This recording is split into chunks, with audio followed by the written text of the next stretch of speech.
Hi guys, so it's tea time. Oh, we all had our tea. Us guys here, we had fish and chips and mushy peas. Did the chips and the fish in the air fryer. Fucking lovely they are. If for those of you who haven't got one, you need to invest in one. They're brilliant. You can cook fucking anything in it. Anything.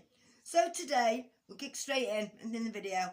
And Sheffield Crown Court today sentenced a woman to 9 months. That woman was called Lauren Miller. And why she was sentenced to 9 months was she was a prison manager. So she was the custodial manager of Doncaster prison at the time when she had this affair. And she had an affair, like I said, with an inmate. So, let's fly straight in. So, at the time, like I said, she was a custodial manager. But she started going into the prison, working in the prison system in April 21. And so she started that as a prison officer. And she sort of rise through the ranks, so to speak, till she got to this custodial manager role. And her role as that manager, she was responsible for around 300 inmates in this Cat B jail in 2023. Okay?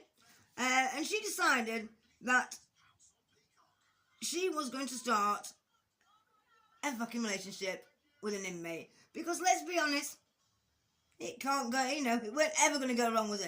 It was always going to work out, guys, come on. And apparently, so obviously she's been charged with having a relationship with an inmate, but she's also been charged, she's charged and sentenced with intimidating and that sort of bullying and people, the fucking hell, the staff. So when the staff started like, some fish is going on here, Margaret, I know, it seemed like this when I used to be, a prison guard in London Tower, probably, Not that this will be a fucking live, I know that, I'm not that bad at maths. But, it, and it bangs on the story in the papers, saying, she went to great lengths to cover this up. She really intimidated these staff members. Well, nowhere does it tell you what she bleeding did. It mentions it once in this article, actually, and it says, when these, this prison staff said, I know what they're doing you, Lauren. She says, well, they can keep your mouth shut, because they'll have to come and talk to me first. I don't fucking understand that. That's not intimidating, is it, really? But hey-ho. So anyway, she finally got caught, and the reason people noticed it is she was going into his cell and spending a bit more time than usual there. Spending more time in the lift. I know, so I better not spend much time in the lift with my neighbours, or I will be having an affair. But there you go. So spending too much time in the lift, he was getting privileges that the other prisoners wasn't getting. So that couldn't have just been that he was a good prisoner, but no, it means that they're having an affair. So obviously the anti-corruption team, they came in and everything, because she did resign, and they sort of gathered evidence, and they found love letters in his cell, love notes, pictures of them together, and obviously they got phone calls, recordings and stuff. So they presented this with her in the interviews, and she said, "Oh no, I don't want to hear it. It's too, it's too upsetting." But yes, they did play it, and I don't think they got,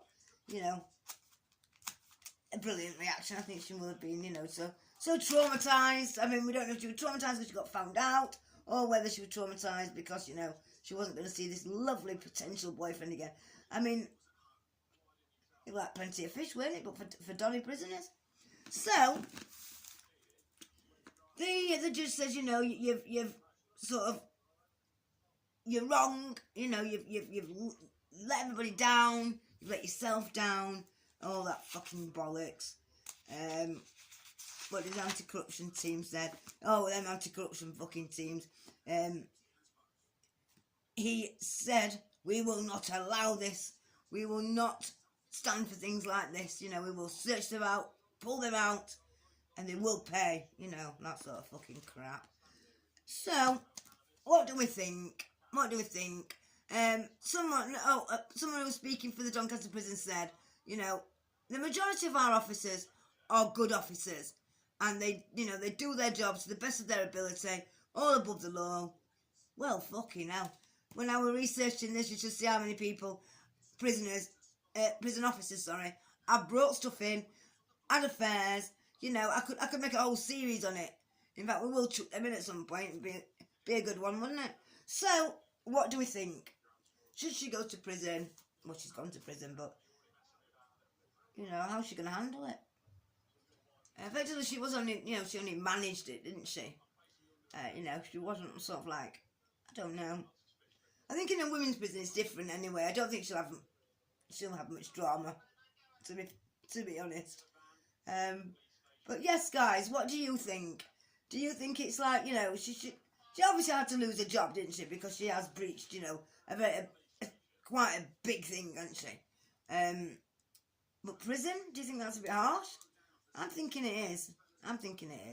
You know, she didn't bring any contraband in, did she really? She literally just had an affair with him. You know, you can't help who you fall for, can you? You know, and we meet people in stranger places. I mean, look at Linda and Bruce. Now that's a love story. So, guys, right, I just thought, given the fact that Riley's been doing interviews for us, and we're sort of covering the topic with the prison, I thought I'll just chuck this one in. Bit of a random one in our schedule. Bit of a, you know, because we've got a set schedule now, haven't we? Remember? I don't know if I've told you about that. I'll tell you in the next one. So, right, guys, see you all later. Love you loads. And, guys, you know what I'm going to say? Like, share, and subscribe to me. That fucking remote didn't work.